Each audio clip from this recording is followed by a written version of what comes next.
All దేవుని మనం వెతికినట్లయితే, రెండవది పూర్ణ మనసుతో మనం వెతకాలి. ఇక్కడ పూర్ణ మనసు అనే మాట మనం జ్ఞాపకం చేసుకుందాం.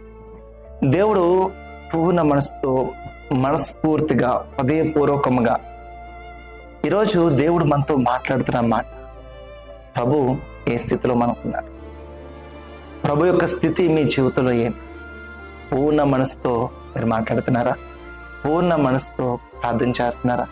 ఒకవేళ అలా మాట్లాడుతూ దేవుడితో సహవాసం చేసే అనుభవం మీకుంటే ఖచ్చితంగా ఆయన మీరు కనుగొంటారు. ఆయన కనుగొనడం అంటే ఆయన చిత్తాన్ని మనము కనుగొనడం. సో దేవుని చిత్తాన్ని మనం కనుగొనాలి అని అనుకుంటే ఆయన మనం ఏం చేయాలంట? పూర్ణ మనసుతో మనం ఉండాలి.